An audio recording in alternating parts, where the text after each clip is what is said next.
Don't even touch me tonight, so I never did again. She said it without looking up from her phone. Don't even touch me tonight. I was standing in the doorway of our bedroom holding 2 glasses of water. One for her, one for me.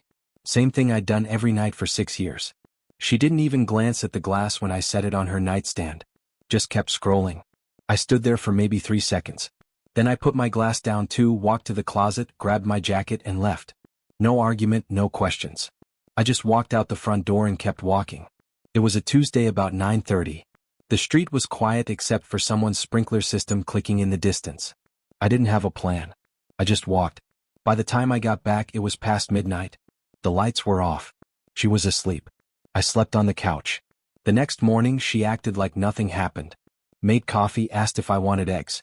I said, no thanks, and left for the shop early. That night, I didn't come home until after 11 o'clock. I had a pocket watch restoration I'd been putting off, so I finished it.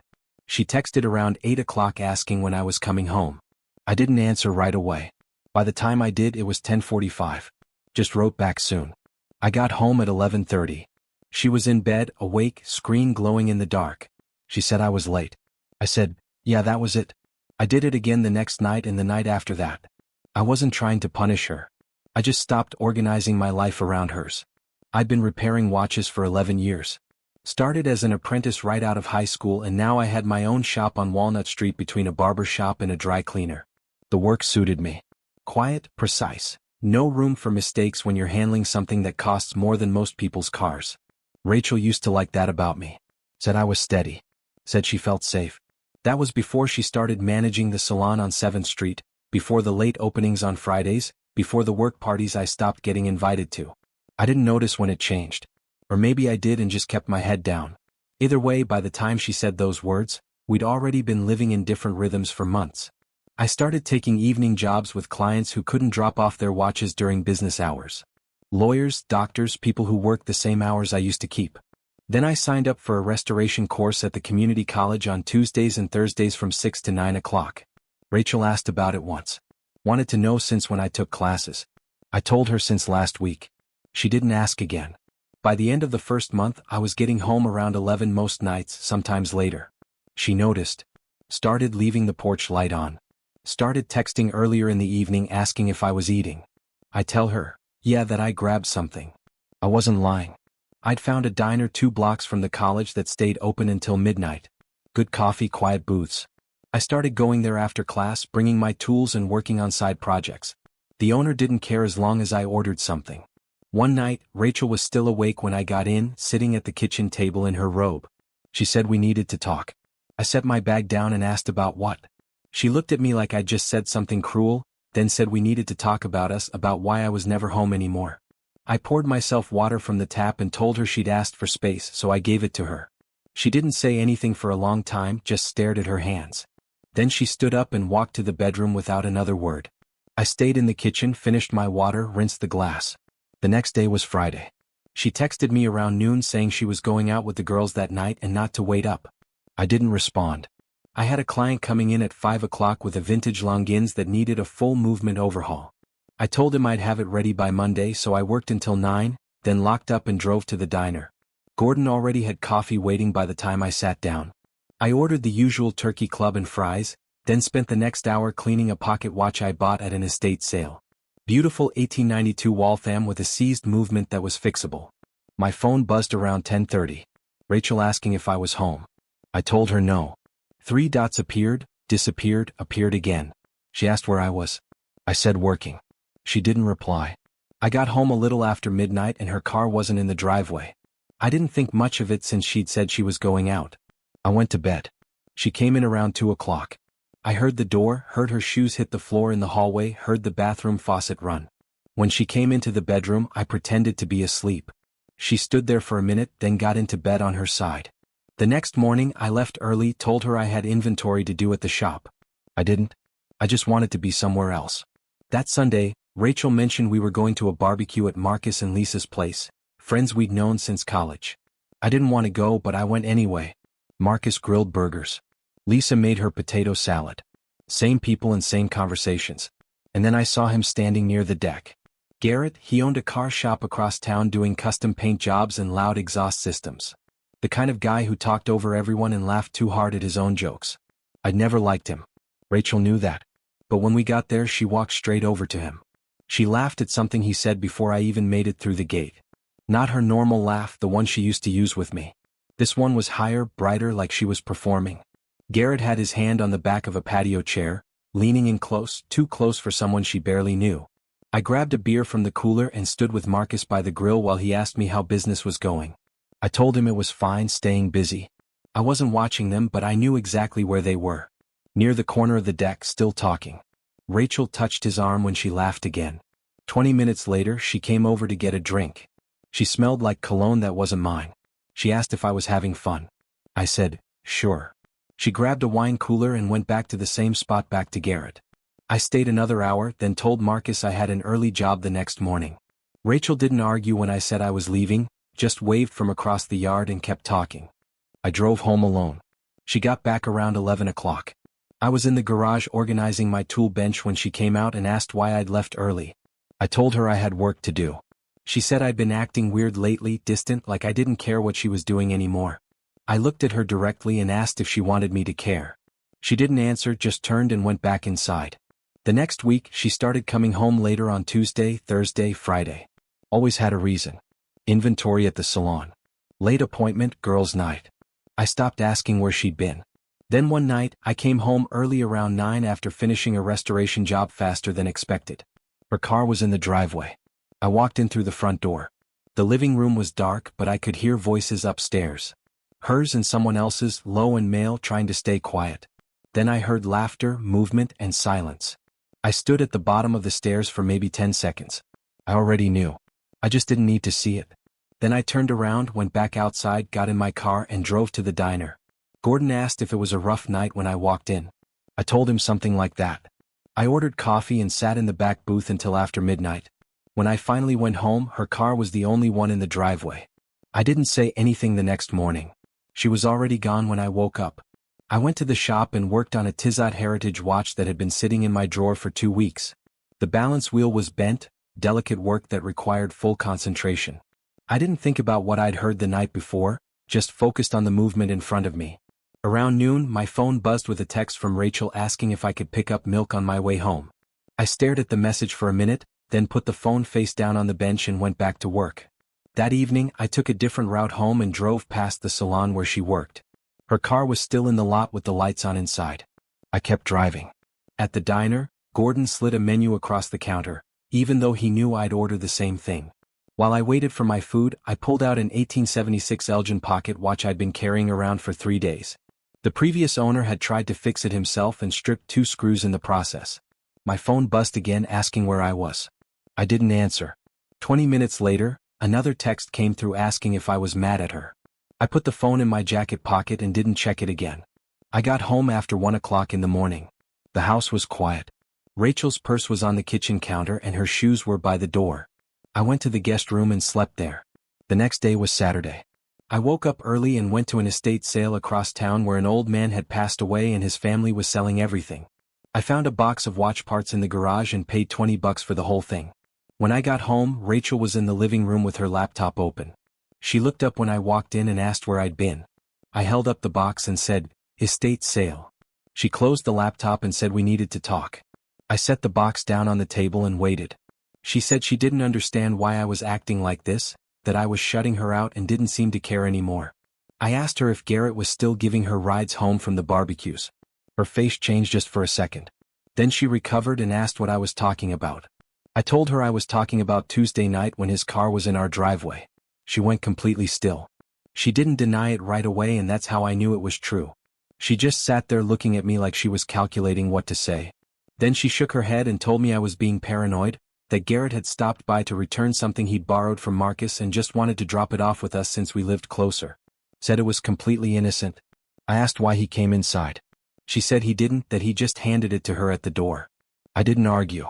I just picked up the box of watch parts and walked to the garage. She followed me and asked why I was trying to make her feel guilty for nothing. I started sorting through the parts, springs, gears, a couple of damaged cases, and told her I wasn't trying to make her feel anything. She stood there for another minute, then went back inside. I heard the bedroom door close. That night I didn't come home at all. I had a key to my shop, and there was a couch in the back room where I'd slept before when working late on complicated repairs. I brought a change of clothes from the garage and left through the side door. Rachel called around 10 o'clock. I didn't answer. She called again at 11 o'clock, then sent a text asking where I was. I turned off my phone. The next morning, I went to the community college and asked about extended workshop hours. The instructor said they kept the lab open until midnight on Mondays and Wednesdays for advanced students and gave me a key card. I started spending 3 nights a week there working on restorations and learning new techniques. The other nights I stayed at the shop. I stopped going home except to get clothes and check the mail. Rachel started leaving notes on the kitchen counter. We need to talk. Please come home. I miss you. I read them but didn't respond. Then one evening I stopped by the house around 7 to grab a few things. I figured she'd still be at the salon, but her car was in the driveway and so was his. Garrett's truck, black Silverado with custom rims, parked right behind her car like he belonged there. I sat in my car across the street for a minute. Then I got out and walked up to the front door. It was unlocked.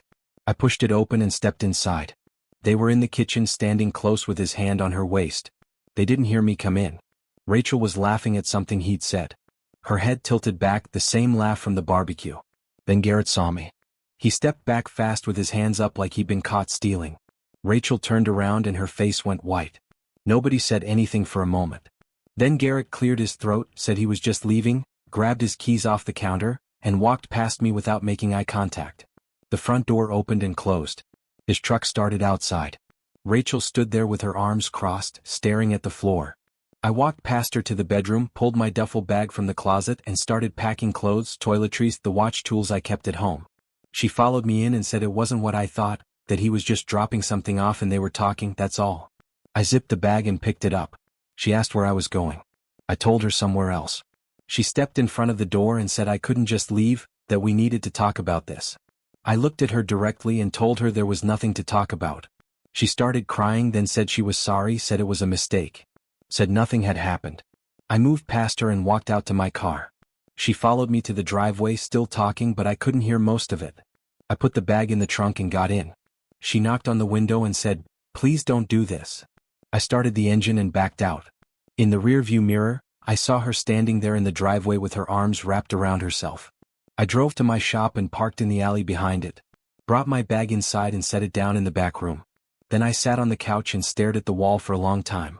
My phone started buzzing around 9 with calls, texts, voicemails. I didn't check any of them.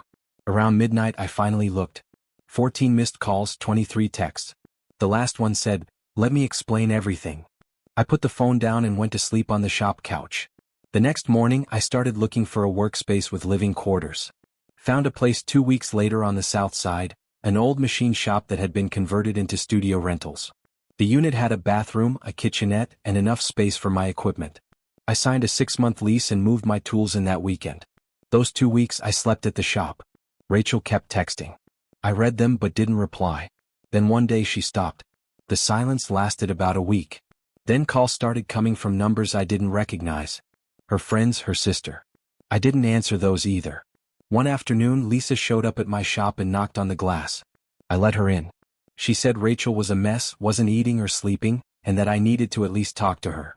I told Lisa I appreciated her coming by, but this wasn't her business. She left looking disappointed. 2 days later, an envelope showed up in my mail slot at the shop with no return address. Inside was a handwritten letter from Rachel, 3 pages long. She said she'd made a terrible mistake, that Garrett meant nothing, that it had only happened twice and she'd ended it. Said she loved me and wanted to fix things. I read it once, then put it in my desk drawer and went back to work. That week, I took on 4 new clients and started opening the shop on Sundays, stopped going to the diner, and started eating at my workbench instead. Instant ramen, protein bars, whatever I could make in 3 minutes. I was sleeping 5 hours a night, sometimes less. The work kept me focused. I could lose myself in a movement for hours and not think about anything else. Hair springs, escape wheels, jewel settings, problems that had solutions. One evening I got a call from an unknown number and almost didn't answer, but something made me pick up. It was my landlord from the house saying Rachel had called him asking about the lease. Wanted to know if she could take over the payments or if I planned to move back in. I told him I didn't plan to move back in and I'd be by next week to get the rest of my things. He said he was sorry things didn't work out. I thanked him and hung up. The following Saturday, I drove over to the house early around 7 o'clock in the morning. Rachel's car wasn't there. I used my key and went inside. The place looked different, cleaner, like she'd been trying to make it perfect. There were fresh flowers on the kitchen table. I went to the bedroom and packed the rest of my clothes, a few books, some old photos from the closet. 20 minutes and I was done. On my way out, I noticed something on the coffee table. A jewelry box, small and black with velvet. I opened it. Inside was a watch, a vintage Omega Seamaster. The one I'd been looking at online for 2 years, but could never justify buying. There was a note underneath it that said, "I'm sorry. Please come home." I closed the box, set it back on the table and walked out. I didn't tell her I'd been to the house or mention the watch. Just loaded my things into the car and drove back to the studio. That afternoon, I got an email from a lawyer's office. Rachel had filed for separation with a list of shared assets and a request to begin mediation. I forwarded it to a lawyer a client had recommended and told him to handle whatever needed handling. He called me back an hour later saying the filing was straightforward with no kids and no major assets besides the house. Said if I wanted, we could have everything sorted in 60 days. I told him that was fine. He asked if I wanted to try counseling first since a lot of couples did before making it official. I said no. The paperwork started moving with forms to sign and statements to review. I handled all of it between clients, signing documents on my workbench between mainspring replacements. Rachel tried calling a few more times. I let them all go to voicemail. Eventually she stopped. 3 weeks later, my lawyer called and said Rachel wanted to meet in person, just the two of us with no lawyers. She said she had something she needed to say. I asked if it was required. He said no. I told him I'd think about it. That night, I stayed late at the shop working on a chronograph that had been giving me trouble for days. The pusher mechanism kept jamming. I took it apart and reassembled it 4 times before finding the problem. A bent lever spring. Fixed it in 10 minutes once I knew what I was looking for. Around midnight, I stepped outside for air. The street was empty, quiet, except for the hum of a street light above me. My phone buzzed with a text from Rachel asking, "Please, just one conversation." That's all she was asking. I stared at the message for a long time, then typed back asking when. She responded immediately saying, "Tomorrow at noon at the coffee shop on Elm Street." I didn't reply. The next day, I finished up a repair job and locked the shop at 11:30, then drove across town to the coffee shop and parked half a block away. She was already inside sitting at a corner table by the window. She looked thinner, tired. I sat down across from her.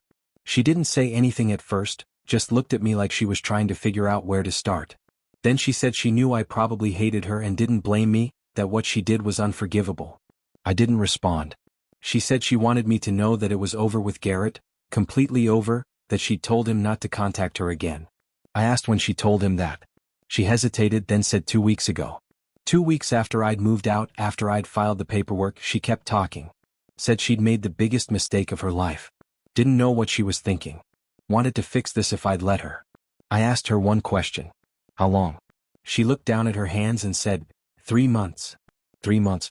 While I was taking evening classes, while I was working late at the shop, while I was sleeping on the couch and pretending not to notice, I asked if it started before or after she told me not to touch her. She didn't answer right away, then said before. I nodded and stood up. She reached across the table like she was going to grab my hand, then stopped herself and said, "Please don't go." That she needed me to understand. I told her I did understand and that's why I was leaving. I walked out before she could say anything else.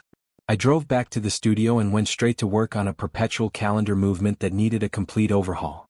Intricate piece with over 200 components. The kind of work that required absolute focus. I worked on it for 6 hours straight. Around 8 that evening, my lawyer called saying Rachel had contacted him and wanted to pause the separation paperwork so she could try counseling. I told him to keep the paperwork moving. He asked if I was sure. I said yes. A week later, the papers were finalized. She signed.